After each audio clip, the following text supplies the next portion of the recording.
नमस्कार, मैं हूं श्रद्धा। आप देख रहे हैं न्यूज़ 24। अब बड़ी खबर, यूक्रेन पर कभी भी बड़ा हमला हो सकता है, बड़ा हवाई हमला हो सकता है। बड़े शहरों में लगातार बज रहा है खतरे का सायरन। कीव, चर्निहिव, सुमी समेत कई शहरों में यह सायरन बज रहा है। लोगों को बॉम्ब शेल्टर में जाने के लिए कहा गया है।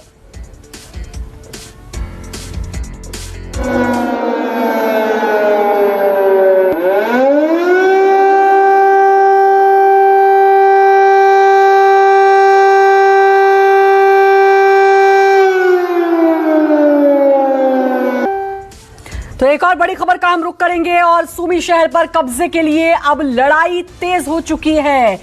सुमी शहर की सड़कों पर जंग शुरू हो चुकी है। बड़ी खबर इस वक्त की आपको बता रहे हैं, सुमी के नागरिकों को घर पर रहने की सलाह दी गई है। सुमी शहर पर कब्जे के लिए लड़ाई अब तेज हो गई है और सड़कों पर जंग शुरू हो गई है।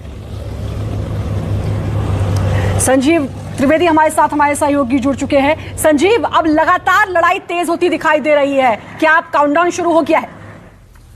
देखिए, 10वां दिन है और जाहिर है कि एक प्रश्न है रूसी आर्मी के ऊपर कि किस तरह से सोचा गया था और घटनाएं किस तरह से घटित हो रही हैं।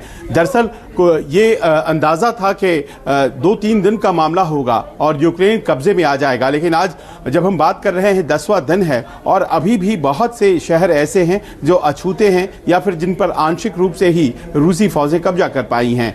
सुमी और खार्किव में अभी भी रह रहकर लड़ाई हो रही है। वहां के नागरिकों को बंकर में जाने के लिए कह दिया गया है, लेकिन तभी भी रेजिस्टेंस है। दूसरी बात देखी जा रही है कि ग्राउंड ट्रूप मूवमेंट रोक दी गई है और अब हवाई हमलों से काम चलाया जा रहा है। रूसी फौज के द्वारा हवाई हमलों से पहले ध्वस्त कर दिया जाता है और जब देखा जाता है कि विरोध बिल्कुल कम गया है, उसके बाद ही ग्राउंड ट्रूप मूवमेंट हो पाता है, क्योंकि एक्टिव कॉम्बैट में यानी कि आपसी जमीनी लड़ाई में बहुत ज्यादा पसंद नहीं कर रहे हैं इस फॉर्मूले को रूसी आर्मी, ये साफ लग रहा है। तो आपने सुमी की बात की, सुमी में इस वक्त बहुत से लोग हैं फंसे हुए, हमारे भारतीय भी कुछ हैं वहाँ सुमी में इस वक्त मौजूद। खार्किव में, इसके अलावा ओडेसा और मारियुपोल, इन 4 जगहों पर भीषण लड़ाई चल रही है और कोशिश रूसी आर्मी ये कर रही है कि कीव में पहुंचने के पहले इन सब शहरों पर कब्जा कर लिया जाए जो कि पूरब में और दक्षिण में पड़ते हैं। और इस तरह से ऐसा लग रहा है कि एक रणनीति बनाई गई है और उस रणनीति के तहत इस तरह से हमले किए जा रहे हैं। जी, और अगली बड़ी खबर का हम रुख करेंगे और जैसा कि बताया कि सुमी शहर पर अब जंग तेज हो चुकी है। हॉस्टोमेल पर यूक्रेन ने फिर से कब्जे का दावा किया है। यूक्रेन का दावा, हॉस्टोमेल पर कब्जे की लड़ाई में 50 रूसी सैनिकों को मारा गया है। तो अब हॉस्टोमेल पर यूक्रेन ने फिर से कब्जे का दावा किया है और कहा है कि 50 रूसी सैनिकों को मार गिराया है। तो यूक्रेन भी दावा कर रहा है और फिर से कब्जे का दावा कर रहा है हॉस्टोमेल पर। कहना है यूक्रेन का ये कि 50 रूसी सैनिकों को मार गिराया है। संजीव त्रिवेदी लगातार हमारे साथ जुड़े हुए हैं। संजीव, यूक्रेन भी इस बीच लगातार दावे कर रहा है और कह रहा है कि हॉस्टोमेल पर फिर से कब्जा कर लिया है। और देखिए, ये दावे सरासर गलत भी नहीं है। कीव के बाहर शहर है हॉस्टोमेल और इस शहर को लेकर लड़ाई जो पहले हुई थी उसमें अपर हैंड हुआ था रूसी सैनिकों का, लेकिन उसके बाद वहां के नागरिक लड़ने लग गए हैं। और वो जो नागरिक लड़ रहे हैं, आप जानती हैं एक प्रोफेशनल आर्मी जब लड़ती है प्रोफेशनल सेना से, उसका अंदाज अलग होता है, लेकिन यहाँ तो पेट्रोल बम से और सामने आकर के नागरिक सीधे कूद पड़ रहे हैं टैंकों के ऊपर। तो ये अपने आप में एक ऐसी स्थिति है जिससे कि भिड़ने के लिए रूसी सैनिक ट्रेन शायद नहीं है या फिर इस तरह की स्थिति के लिए वो तैयार नहीं थे। तो कहीं ना कहीं उनको जो दिक्कतें आ रही हैं उसी का नतीजा है कि बहुत से सैनिक मारे भी जा रहे हैं। अगर 50 न भी मारे गए हों तो कुछ मारे गए हैं, इस बात का अंदाजा है, क्योंकि हर शहर में जहां पर सेनाएं बढ़ रही हैं रूस की, वहां के जो आम नागरिक हैं वो सैनिकों का रूप लेकर के रूसी सैनिकों से लड़ रहे हैं। नुकसान यूक्रेनियंस का भी हो रहा है और नुकसान रूसी सैनिकों का भी। जी संजीव, आपका बहुत बहुत शुक्रिया तमाम जानकारी देने के लिए। तो लगातार बड़ी खबरें यूक्रेन से आ रही हैं और इस बीच एक और बड़ी खबर का हम रुख करेंगे।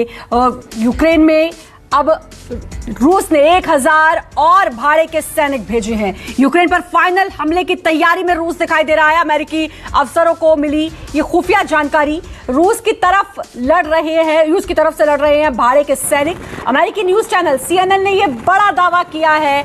तो अब भाड़े के सैनिक भी रूस लेकर जा रहा है और 1000 और भाड़े के सैनिक यूक्रेन में रूस ने भेजे हैं। अमेरिकी चैनल CNN के हवाले से यह खबर है और यूक्रेन में रूस ने 1000 और भाड़े के सैनिक भेजे हैं। तो लगातार रूस आक्रामक होता हुआ, लगातार रूस जंग के मैदान में और डटकर खड़ा होता हुआ नजर आ रहा है। और एक और अगली बड़ी खबर का हम रुख करेंगे, रूस यूक्रेन की लड़ाई। और इस बीच लगातार बड़ी खबरें महायुद्ध पर न्यूयॉर्क टाइम्स के हवाले से बड़ी खबर आ रही है। यूएस ने यूक्रेन के लिए भेजा javelin anti tank missile, US ने भेजे रॉकेट लॉन्चर और गोला बारूद। यूएस ने 14 कार्गो विमान से भेजे रॉकेट लॉन्चर और गोला बारूद। यूक्रेन के बॉर्डर पर पहुंचे सभी कार्गो विमान। तो न्यूयॉर्क टाइम्स के हवाले से यह खबर है, यूक्रेन बॉर्डर पर 14 कार्गो विमान पहुंच चुके हैं। अगली बड़ी खबर का रुख करेंगे, कीव में पत्रकारों की गाड़ी पर भी फायरिंग हुई है। यह बड़ी खबर, अमेरिकी न्यूज रिपोर्टर्स की गाड़ी पर यह फायरिंग हुई है। नमस्कार, मैं हूं मानक गुप्ता। अगर आपको हमारा ये वीडियो पसंद आया हो तो इसे लाइक और शेयर जरूर करें। और हां, हमें सब्सक्राइब और फॉलो करना ना भूलें ताकि आप देश और दुनिया की कोई खबर मिस ना करें। तो जुड़े रहिए हमारे साथ और देखते रहिए न्यूज़ 24।